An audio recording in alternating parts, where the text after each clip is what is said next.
하나님께서 오늘 우리에게 주시는 말씀은 창세기 4장 16절부터 24절까지의 말씀입니다. 창세기 4장 16절부터 24절까지의 말씀을 제가 받들어 읽겠습니다. 고맙습니다. 신종 코로나 바이러스 때문에 사람들이 너무 걱정을 하고 염려해서 사람 모이는 곳에 가지 말라고 그러니까 아마 교회도 안 나오는 분들이 많은 것 같습니다. 물론 여러 가지 우리가 걱정하지만 또 TV에서 그런 이야기를 한다 그럽니다.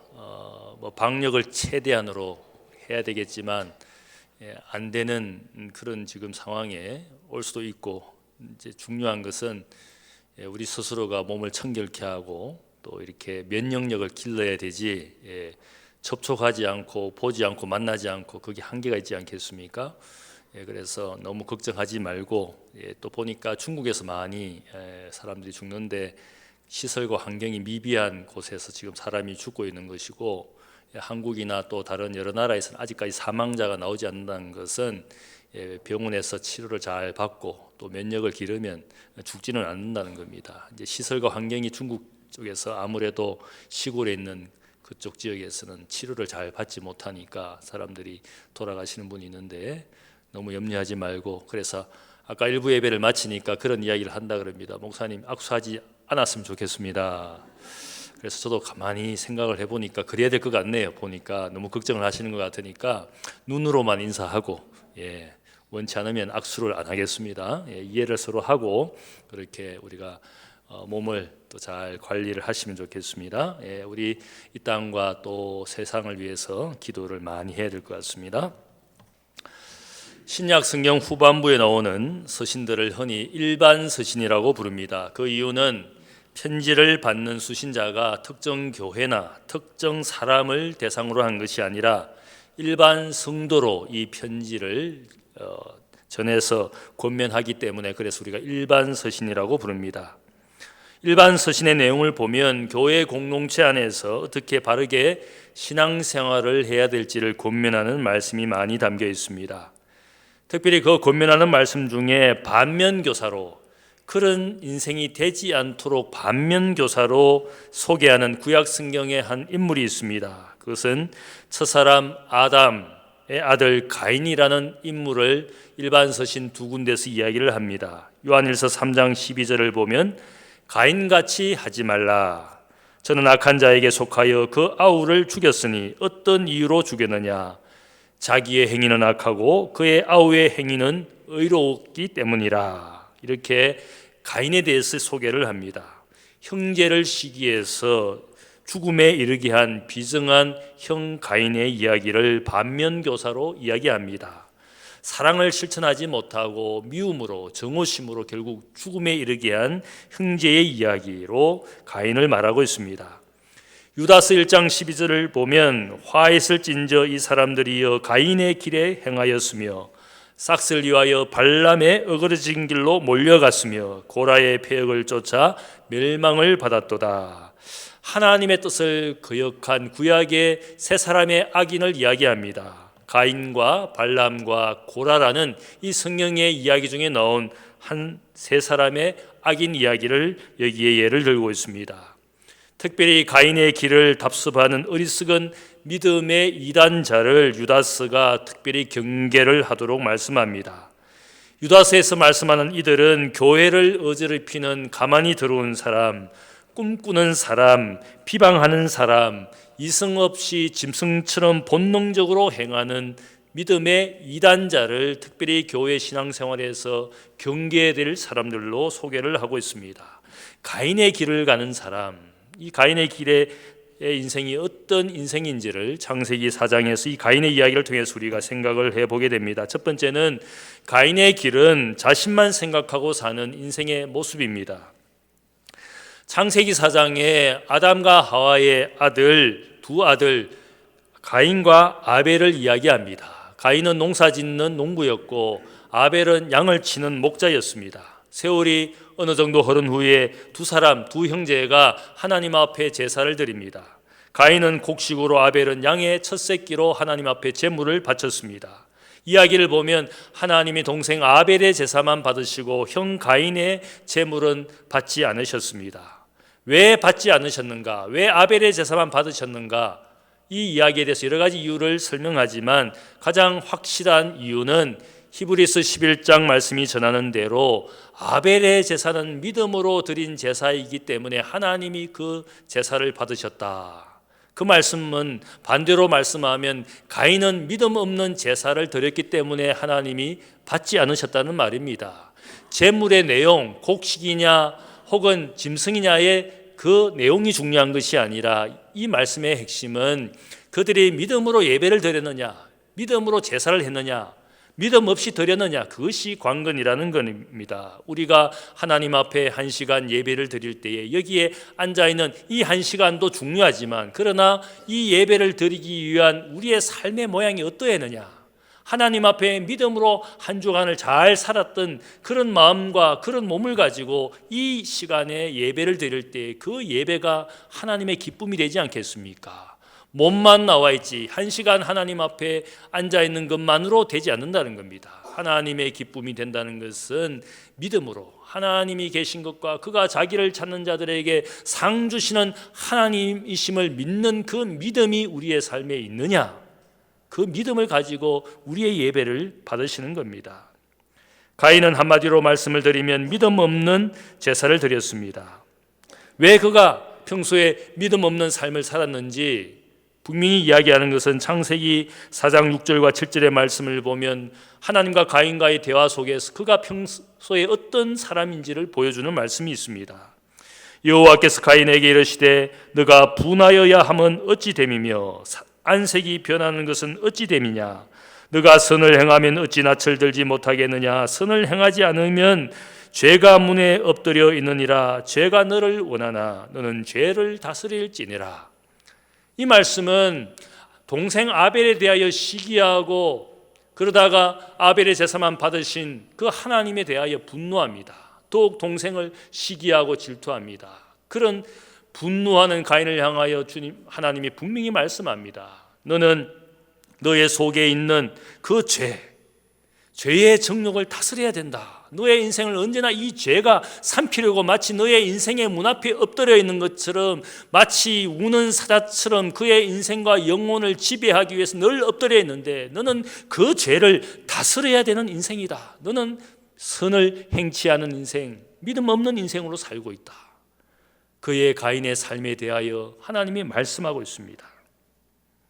하나님 앞에 선한 삶을 살기보다는 선을 행하지 않는 믿음 없는 삶을 사는 가인이라는 말씀입니다. 사도 바울이 우리에게도 이야기하지 않습니까? 우리의 마음속에 늘 죄의 정욕이 있는데 이 죄의 정욕에 우리가 쉽게 굴복해서 결국은 죄의 법을 숨기는 것이 인생의 모양이더라. 모든 사람이 죄를 범하였음에 하나님의 영광에 이르지 못하는 이 죄인된 인생의 마음을 그가 이야기합니다.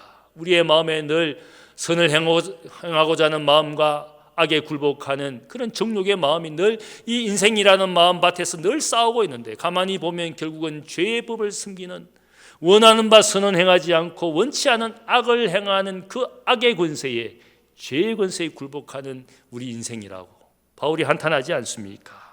그래서 바울은 고백하기를 오라 나는 공고한 사람이로다. 이 사망의 몸에서 누가 나를 건져내랴. 죄인의 마음, 악의 정욕에 굴복하는 이 마음에 대해서 이야기합니다. 그래서 유대인들은 죄의 기원이 어디로부터 오는 것이냐, 우리가 창세기 말씀을 보면 결국 아담의 불순종, 악이라는 것이, 죄라는 것이 우리의 밖에 있는 것이 아니라 결국은 마음의 불순종에서, 이 창세기 4장의 말씀도 마찬가지로 죄가 너의 문 앞에 엎드려 있지만 너는 그것을 다스려야 된다. 그래서 유대인들은 우리의 죄의 기원을 우리 마음속에 있는 악한 정욕, evil desire, 예제르 라하라는 이 악한 정욕이 인간을 결국 죄의 노예가 되게 하는 것이다. 그렇게 죄의 기원을 이야기합니다. 그가 평소에 하나님 말씀보다는, 믿음으로 살기보다는, 선한 삶을 살기보다는 죄에 굴복하는 믿음 없는 삶을 산다는 겁니다. 그래서 그 악한 정욕이 일어날 때에 너는 죄를 다스려야 되는 인생이다. 믿음으로 살아야 된다. 그 말씀으로 그에게 경고하셨지만 결국 다음 이야기가 뭡니까? 가인은 시기와 질투의 감정, 정욕을 다스리지 못하고 동생 아벨과 들판에서 둘이 있을 때 결국은 동생 아벨을 죽여버립니다. 아마 거기에서 하나님이 보시지도 듣지도 않는 우리밖에 없는 것이라고 아마 그렇게 생각을 하고 아벨을 죽이게 되었을 때 하나님이 즉시 말씀합니다. 너의 아우 아벨이 어디 있느냐? 하나님이 듣고 계셨고 아벨의 피소리를 듣고 계셨고 그 자리에 하나님이 보고 계셨다라는 사실들을 분명히 말씀합니다. 너의 아우 아벨이 어디 있느냐? 그렇게 물었을 때 가인이 뭐라고 말합니까? 내가 알지 못합니다. 내가 내 아우를 지키는 자입니까? 내 아우를 지키는 자입니까? 이 가인의 말에서 그가 어떤 사람인지를 보여줍니다. 한마디로 말씀드리면 자기밖에 모르는 자기중심적인 사람입니다.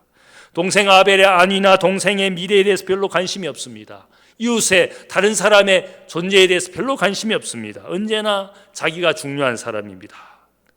내 아우를 내가 지키는 자입니까? 내가 책임을 져야 되는 존재입니까? 그렇게 말하는 이 가인의 모습은 제 가운데 이미 영이 죽은 사람입니다. 남이 눈에 들어오지 않습니다. 동생마저도 눈에 들어오지 않습니다. 오직 자신만이 중요한 영적으로 죽은 사람입니다. 제 가운데 이미 하나님과의 관계가 끊어져 있고 심지어는 형제와의 이웃과의 관계도 다 끊어져 있습니다. 왜 우리가 이기적인가? 인간은 왜 이기적인가? 결국 그것은 죄의 본성입니다. 죄는 우리를 자기밖에 모르게 합니다. 하나님에게서도 눈을 돌리게 하고 이웃의 존재도 별로 중요하게 생각하지 않습니다. 인간 속에 있는 이기심, 정욕은 자기밖에 모르게 하는 겁니다. 여러분이 아는 유명한 1960년대에 미국의 영화 배우이면서도 최고 가수 가운데 한 명이었던 프랑크 시나트라를 여러분이 잘 아실 겁니다. 이분이 부른 노래 My Way라는 노래를 한 번쯤은 다 들어보았고 혹은 직접 불러보신 분도 있을 겁니다. 이 노래말의 내용이 무엇입니까? 인생의 마지막을 앞둔 한 남자가 인생을 해고하면서 후회 없이 살았던 자신의 인생을 고백하고 있습니다. 자신의 인생의 길을 계획하고 그 계획대로 수많은 인생의 길을 다니면서도 때로는 작은 후회도 있었지만 어려운 순간도 있었지만 중요한 것은 나는 나의 인생의 길을 갔다. And more, much more than this, I did it my way. 중요한 것은 내가 내 인생의 길을 갔다는 겁니다. 내 인생의 주인공이 되어서 내가 상남자처럼 살았다는 겁니다. 그게 보면 For what is man? 남자는 누구인가? What has he got? 무엇을 가진 존재인가? If not himself, that he is nothing. 남자의 존재라는 것은 그 자신이 제일 중요한 거야. 그 자신이 아니면 아무것도 아닌 존재야. 남자는 상남자여야 된다는 뜻입니다. 내 인생의 길을 내가 주인공이 되어서 살아가는 그 my way, 인생의 길 자신이 주인공이 되어 사는 인생, 그것을 그가 찬양하고 있습니다. 멋진 인생 같지 않습니까?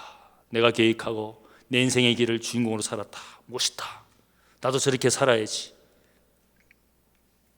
그런데 이 노래를 부른 프랑크 시나트라는 별로 이 노래를 좋아하지 않았다 그럽니다. 이 노랫말의 가사가 너무 이기적이고 너무 제멋대로 사는 인생의 모습을 보여준 것이기 때문에 자신은 어쩔 수 없이 남이 이 곡을 만들어서 가사를 붙여서 주었기 때문에 어쩔 수 없이 부르지만 이 노래의 가사말을 별로 좋아하지 않았다 그럽니다. 가인은 어떤 인생입니까? 자기가 하고 싶은 대로 살았습니다. 예배 드리고 싶으면 제사 드리고 싶으면 제사 드리고, 분노하고 싶으면 안색이 변할 정도로 분노하고, 죽이고 싶도록 미우면 죽여버렸습니다. 하나님을 떠나고 싶으면 떠나고, 외롭고 두려우면 또한 보호받기를 원하는 그런 사람이 가인의 인생이지 않습니까? 자기 원하는 대로, 자기 멋대로, 자기 뜻대로. 신앙생활도 그렇게 하는 분들 많지 않습니까? 하나님의 뜻, 하나님의 말씀 별로 중요하지 않아. 내가 중심이야. 내가 교회에 있고 싶으면 있는 것이고, 떠나고 싶으면 떠나는 것이고, 예배 드리고 싶으면 예배 드리는 것이고, 예배 드리기 싫으면 안 하는 것이고, 섬기고 싶으면 섬기는 것이고, 싫어지면 안 하는 것이고, 자기 마음대로 자기 길을 가고 자기 신앙대로 자기 감정대로 사는 그것이 가인의 길입니다. 자신만 생각하고 사는 그런 인생의 모습을 우리가 가인의 길이라고 말할 수가 있습니다. 두 번째 말씀을 보면 이 가인의 길은 방황하며 도피하는 인생의 모습을 보여주고 있습니다. 살인한 가인에게 하나님께서 그의 인생 길이 앞으로 어떤 길이 될지를 말씀합니다. 땅이 그 입을 벌려 너의 손에서부터 너의 아우의 피를 받았은즉 너가 땅에서 저주를 받으리니 너가 밭을 갈아도 땅이 다시는 그 혈육을 내게 주지 아니할 것이요 너는 땅에서 피하며 유리하는 자가 되리라. 이 가인의 인생길이 앞으로 어떻게 될지를 말씀합니다. 가인의 후손, 이 다음에 나오는 가인의 후손들을 보면 결국은 무제한 수많은 살인의 피를 땅에 흘리게 됩니다. 결국 인류의 역사를 통하여 수많은 피를, 그 생명의 피를 땅에 흘리게 됩니다. 이 땅에 이런 무지한 생명의 피를 받은 땅은 더 이상 인간이 열심히 밭을 갈아도 그 땅이 마음대로 열매를 주지 않을 것을 말씀합니다. 창세기 1장 28절에 보면 인간이 열심히 노동해서 생육하고 번성하고 충만하게 되는 것이 하나님의 축복이었습니다. 땀 흘리는 노동의 수고가 하나님의 축복이었지만 땅이 무제한 생명의 피를 받는 그 순간부터 이제는 인간이 열심히 땅에서 일하여도 수고하고 땀을 흘려도 이것은 더 이상 복이라고 말할 수 없을 정도로 노동의 수고가 인생에게 있는 것이지 않습니까? 그러면서도 밭을 갈아도 그 밭이 인생이 원하는 대로 소산물을 내지 않는, 이 말씀의 의미는 단순한 밭농사의 고통을 이야기하는 것이 아닙니다. 인간이 열심히 노동을 하고 수고를 해도 그 대가를 제대로 받지 못하는 인간 소외와 인간 차별의 역사가 인간의 역사입니다. 노동자는 노동한 대로 수고했지만 그 수고의 대가를 받지 못합니다. 누군가 착취하고 누군가 이용합니다. 그래서 그런 소외와 차별의 역사를 보면서 19세기에 마르크스가 한 것이 무엇입니까? 노동자여 단결하라. 세상에 착취당한 노동자들에게 구호를 외칩니다. 노동자여 단결하라. 그리고 생산계급이 존중받는 공산주의 이념을 만들어냅니다. 그 이념의 근거에서 레닌이 모든 지배자들을 다 쫓아내고 볼셰비키 혁명을 만들어내는 것이 저 러시아 소련이지 않습니까? 그렇다고 해서 노동의 역사가 그친 것입니까? 노동하지 않아도 되는 것입니까? 누군가는 또 열심히 일해야 할 수밖에 없습니다. 어떤 체제와 어떤 이념 속에서도 누군가는 열심히 일하지 않을 수 없습니다. 알바생은 힘들게 알바를 계속해야 되는 것이고 누군가는 이 사회를 유지하기 위해서 노동을 하지 않을 수 없는 노동의 고통스러운 역사가 인간의 역사가 있는 동안 계속될 수밖에 없습니다. 그리고 가인의 길이라는 것은 그렇지 않습니까? 인간은 정신적으로 누군가를 두려워합니다. 그러면서 보호받고 싶어합니다. 너의 인생은 피하는 자가 되고 방황하는 자가 될 것이다. 인생은 우리가 물질 문명의 시대에 살지만 영적으로 정신적으로 외로워합니다. 정신적으로 방황합니다. 두려워합니다. 도피하고 싶습니다. 공허감과 허무감에 시달리는 것이 우리의 마음이지 않습니까? 이것이 바로 가인의 길을 가는 인생의 모습입니다. 하나님의 경고에도 결국은 불순종하고 동생을 죽이는 악을 범한 가인의 인생은 평생 도피하고 평생 방황하게 될 것이다. 이 하나님의 말씀에 가인이 하나님께 자비를 구합니다. 하나님, 내가 죽지 않도록 이 형벌을 면할 수 있도록 하나님 도와달라고. 그래서 놀랍게도 하나님께서 가인의 간구에 응답을 해줍니다. 긍휼과 자비를 베풉니다. 하나님의 표를 주시고 누구를 만나든지 죽지 않도록 그를 보호해 주시는 하나님의 자비가 거기에 나옵니다. 다른 사람의 불행과 고통에 대해서는 그토록 무관심하고 무책임했던 가인이지만 자기의 생명에는 그토록 집착하는 이기적인 인생, 그 가인의 모습이 나오지 않습니까? 나는 행복해야 돼, 나는 괜찮아야 돼, 누군가는 불행해도 누군가는 고통을 당해도 나는 관심이 없어, 내가 지키는 자가 아니니까. 그러나 나는 그렇게 되면 안 돼, 나는 행복해야 돼, 나는 괜찮아야 돼. 그것이 오늘 우리의 인생의 모습입니다. 하나님의 구원, 하나님의 보호를 확인한 다음에 오늘 말씀 16절의 말씀을 보면 가인이 여호와의 앞을 떠나 하나님의 앞을 떠납니다. 그리고 에덴의 동쪽 노 땅에 거주하면서 아들 에녹을 낳습니다. 그리고 거기에 성을 쌓고는 그 성의 이름을, 아들의 이름을 따서 에녹이라 이렇게 부릅니다. 그리고 이 가인이 성을 쌓고 그 후손들을 이어가는데 18절 말씀을 보면 가인의 후손들의 이름이 나옵니다. 에녹, 이랏, 머후야엘, 머드사렐, 라멕이라는 이름이 나옵니다. 이 이름과 여러분이 읽지는 않았지만 5장에 보면 아담의 다른 아들 셋이 나옵니다. 그 셋의 후손들의 이름이 나오는데 그 이름을 보면 에노스, 게난, 마하랄렐, 야렛, 에녹, 머두셀라, 라멕. 이 가인의 후손들과 셋의 후손들의 이름이 너무너무 비슷합니다. 그래서 학자들은 이게 왜 비슷할까 여러 가지 이야기를 합니다. 제가 생각할 때 어차피 인생은 비슷비슷합니다. 어차피 인생은 여러분이 하나님의 자녀라고 해서 세상 나가서 일하지 않고 살 수 있습니까? 새끼 밥 먹지 않고 견뎌낼 수 있습니까? 잠 안 자고 일할 수 있습니까? 여러분은 세상에 나가면 세상의 자녀와 별로 차이가 없습니다. 다른 것이 별로 없습니다. 가인의 후손들이나 셋의 후손들이나 세상에 비슷비슷합니다.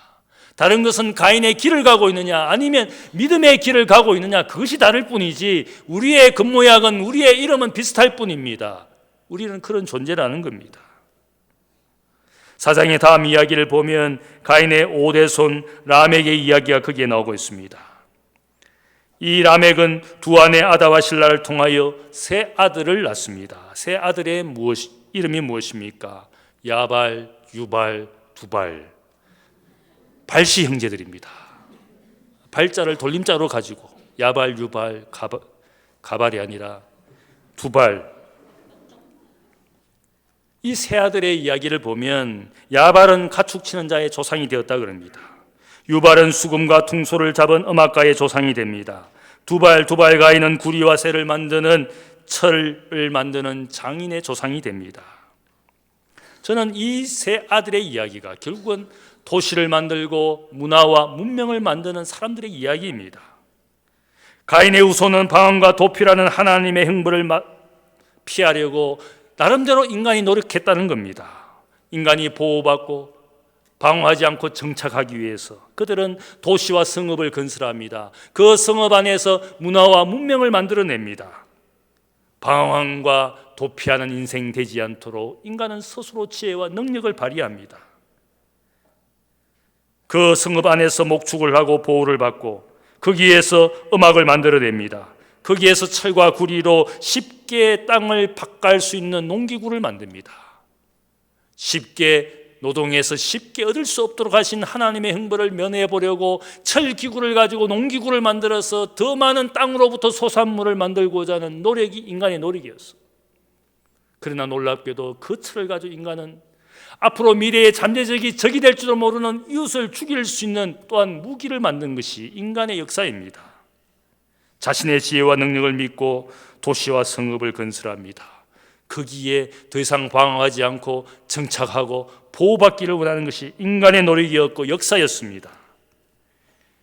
이 역사를 만들어내고 있는 우리 인생은 이 땅은 행복한 겁니까? 가인의 길에서 살고 있는 우리는 행복한 겁니까? 물질 문명과 과학이 발전한 이 시대의 사람들이 늘 행복하다고 말하지 않습니다. 오히려 과거보다 불행하다고.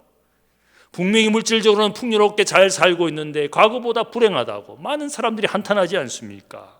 가인의 길을 가고 있는 인생의 역사가 결코 행복할 수가 없습니다. 여전히 공허하고 여전히 정신적으로 방황하고 여전히 보호하고 싶은 뭔가 상실한 마음을 가진 것이 우리의 마음이지 않습니까?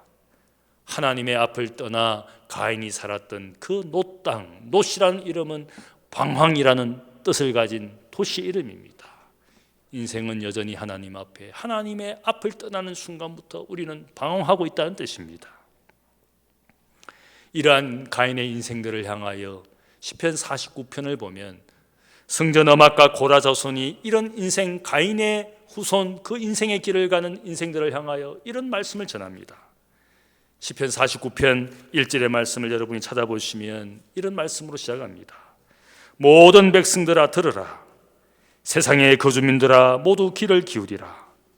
귀천 빈부를 막론하고 다 들을지어다. 그리고 11절 말씀에 그들의 속 생각에는 그들의 집은 영원히 있고 그들의 거처는 대대에 이르리라 하여 그들의 토지를 자기 이름으로 부르는도다. 사람은 존귀하나 장구하지 못함이여 멸망하는 짐승 같도다. 이것이 바로 어리석은 자들의 길이며 그들의 말을 기뻐하는 자들의 종말이로다. 세상 모든 거민들아 들으라. 가인의 길을 가는 모든 인생들아 들으라.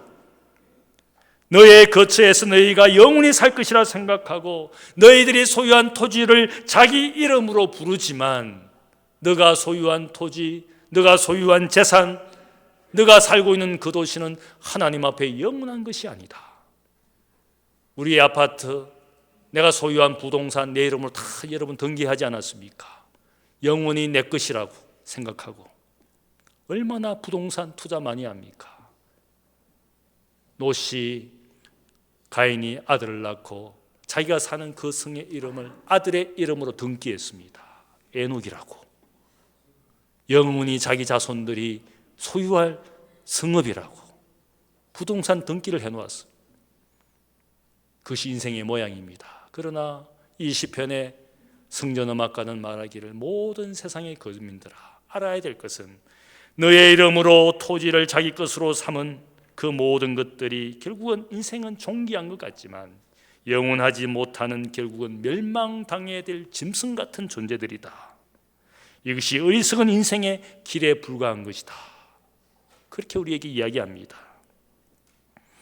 방언과 도피 가운데 두려움과 소외를 이기기 위해서 성읍을 지어 아들의 이름을 붙인 가인이지만 그가 피하고 그가 정착한 그 성읍은 영원한 피난처, 영원한 도성도 되지 못합니다.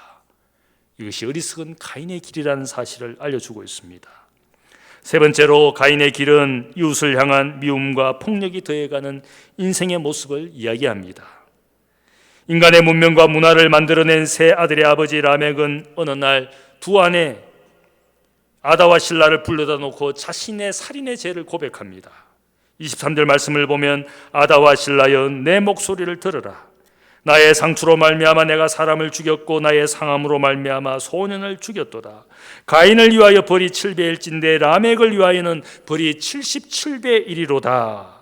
이 말씀의 의미는 라멕은 자신이 받은 작은 상추로 이웃 어른을 죽이고 심지어는 어린 소년마저도 내가 죽였다고 두 아내에게 고백합니다.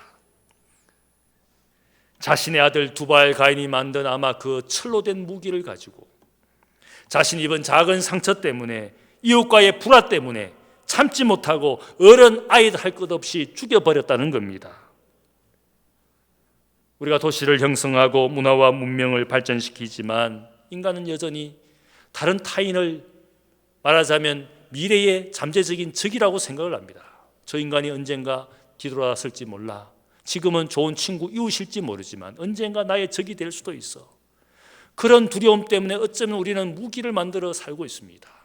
저 이웃 나라가 언젠가는 우리를 적으로 삼고 우리를 파괴할지 몰라, 침공할지 몰라, 정복할지 몰라. 그 두려움 때문에 모든 나라가 무기를 개발하고 있지 않습니까? 전쟁도 일어나지는 않았지만 그 두려움 때문에 모두가 열심히 군비 경쟁을 하고 있습니다. 언젠가는 저들은 나에게 등을 돌릴 잠재적인 적에 불과해. 그런 불신이, 그런 두려움이 우리 모든 인생들에게 있는 겁니다. 인간의 외부의 적으로부터 성 밖에서부터 우리를 죽이는 적이 오는 것이 아니라 그 성읍 안에 이웃이 되어 살고 있는 이웃이 적이 되어 죽이는 살인과 폭력이 이 도시마다 가득하지 않습니까? 가정에서 폭력이 일어납니다. 남편과 아내 사이에 폭력이 일어납니다. 부모와 자식 간의 폭력이 일어납니다. 그것이 가인의 길을 가는 우리라는 겁니다. 이웃 간의 불화가 살인으로 이어지고 두 사람의 불화가 공동체의 분열을 만들어냅니다. 돌과 칼을 들고 싸우던 전쟁이 이제는 폭탄과 미사일로 싸웁니다. 부족의 전쟁으로 끝나는 것이 아니라 국가 간의 전쟁이 되고 드디어는 세계대전이 됩니다. 우리가 20세기에 큰 세계대전을 경험했지 않습니까? 수백만이 죽었습니다. 인간이 스스로 보호하기 위해서 쌓아놓은 성읍이 우리를 해치는 비극이 되어가고 있습니다. 라멕은 조상 가인이 아벨을 죽인 것보다 더 많은 사람을 죽였습니다. 작은 상처 때문에 이웃에게 폭력과 살인을 범했습니다. 그리고 오늘 이 말씀을 보면 얼마나 그가 뻔뻔한지, 그가 이 두 아내에게 자신의 죄를 회개한 마음으로 고백하는 것이 아니라 오히려 이런 말을 합니다. 자신의 조상 가인의 죄를 벌한 사람에게는 하나님이 7배의 형벌을 주신다고 말씀하며 그를 보호한 것처럼 나에게 내가 범한 죄를 정의를 말하면서 나에게 형벌을 주는 그런 사람이 있다면 하나님께서 77배의 형벌을 그에게 가하기를 내가 원합니다. 단순히 자신의 죄를 고백하면서 회개를 말하지 않고 오히려 살인과 폭력을 미워합니다. 드디어는 이 자신의 죄, 살인의 죄를 칭송합니다. 회개하는 고백이 아니라 마치 죄를 가지고 누군가를 죽인 이 승전가를 부르듯이 죄를 칭송합니다. 전쟁의 역사가 그렇지 않습니까? 그 전쟁에서 승리한 영웅들은 칭송받습니다. 누군가를 죽인 것에 대해서는 아무도 말하지 않습니다. 전쟁의 영웅, 그렇게 사람들이 그를 용시하지만 그러나 그 속에서 피 흘린 역사를 하나님이 결코 기뻐하시지 않습니다. 전쟁도 결국은 살인과 폭력의 시간이었고 그것을 자랑하는 승전가를 부르지만 사실은 그것은 죄를 칭송하고 자랑한 것밖에 되지 않습니다. 죄의 악함만 있는 것이 아니라 죄의 미화가 인간의 역사에 계속되고 있습니다. 이것을 우리가 가인의 길을 가고 있는 인생의 모습입니다. 다시 이야기로 돌아가서 가인이 동생 아벨을 시기하고 죽이게 되었을 때 이 이야기를 하고 있는 창세기 이야기는 강조하는 말이 있습니다. 이 이야기 속에서 그의 아우 아벨이란 말이 계속 나옵니다. 살인한 가인을 하나님이 부르실 때도 하나님이 그에게 말씀하기를 너의 형제 아벨이 어디에 있느냐? 너의 형제가 어디 있느냐? 이 말이 계속 강조되고 있습니다. 인간의 죄는 어느덧 나의 형제, 나의 부모, 나의 친구, 나의 이웃, 나의 형제 자매를 해치는 악으로 발전되고 있다는 뜻입니다. 전혀 모르는 타인을 살인과 폭력으로 그들에게 악을 행하는 것이 아니라 나의 형제, 나의 이웃, 나의 부모, 나의 성도, 그들을 해치는 인생이 되어가고 있다는 뜻입니다. 결코 우리가 미워하고 죽여야 될 존재가 아니라 당연히 귀히 여기고 당연히 사랑해야 될 너의 아우, 너의 동생, 너의 형제 자매, 그가 지금 어디에 있는 것이냐? 내가 아우 동생을 지키는 자입니까? 내가 왜 그렇게 해야 되는 것입니까? 이것이 가인의 목소리였습니다. 형제와 자매를 미워하는 것이 곧 살인한 것과 같다는 주님의 말씀이 우리에게 들리지 않습니다. 교회 안에 미움과 시기가 너무 당연합니다. 불화가 너무 당연합니다. 형제를 보고 바보라는 자는 살인의 죄와 똑같아서 지옥불에 들어가는 살인자와 같은 것이다. 주님께서 그렇게 말씀했습니다. 그러나 하나님의 말씀이 들려오지 않습니다. 죄가 너의 문 앞에 엎드리지만 너는 죄를 다스릴지니라. 하나님의 말씀이 들려오지 않습니다. 15세기 말에 레오나르도 다빈치가 유명한 그림을 그렸습니다. 여러분이 잘 아시는 최후의 만찬이라는 그 성화를 그렸는데 이 성화의 12제자와 주님의 얼굴을 그릴 때에 두 사람의 얼굴만 빼고 이 다빈치가 제자들의 얼굴을 잘 그렸습니다. 일사천리로 그렸습니다. 그리고 남은 두 사람의 얼굴을 그리는데 한 사람은 가룟 유다의 얼굴이었습니다. 주님을 배반한 이 가룟 유다의 얼굴과 그 표정을 그리려고 하는데 잘 되지 않습니다. 예수님을 마음속에 벌써 배반할 마음을 품고 애매한 눈초리, 이상한 눈초리, 뭔가를 가룟 유다의 얼굴을 그려야 되겠는데 잘 뜻대로 되지 않았습니다. 그러다가 국리 끝에 생각을 하기를 자신이 지금 한 이웃과 원수처럼 지내고 있는데 원수 같은 그 이웃의 얼굴을 생각하고는 그 얼굴을 그렸습니다. 가룟 유다의 얼굴로 그렸습니다. 그리고 나서 예수님의 얼굴을 그려야 되겠는데 예수님의 얼굴을 그리는데 이게 되지 않습니다. 아무리 예수님의 얼굴을 그리려고 해도 그릴 수가 없습니다. 며칠 몇 달이 지났습니다. 결국은 다빈치가 자신이 가룟 유다의 얼굴에 자신의 원수처럼 지내는 이웃의 얼굴을 가룟 유다의 얼굴에서 지워버렸습니다. 그 순간부터 주님의 얼굴을 그릴 수가 있었습니다. 내가 누군가를 미워하고 시기하고 질투하는 그 마음을 가지고 예수님을 우리가 그릴 수가 없는 겁니다. 누군가를 내가 화목하게 살지 않고 누군가와 불화하면서 우리가 예수님을 닮아갈 수가 없다는 뜻입니다. 내 속에 이 죄를 가지고 미움의 죄를 가지고 누군가와 불화하면서 부모와 관계가 좋지 않으면서 혹은 남편과 아내가 관계가 좋지 않으면서 예수님의 얼굴을 그릴 수가 없는 겁니다. 저의 누님이 아버님과 오랫동안 사이가 좋지 않았습니다. 교회의 권사인데, 자기가 생각해도 교회의 권사인데 그 마음을 가지고는 도저히 신앙생활을 할 수 없다는 겁니다.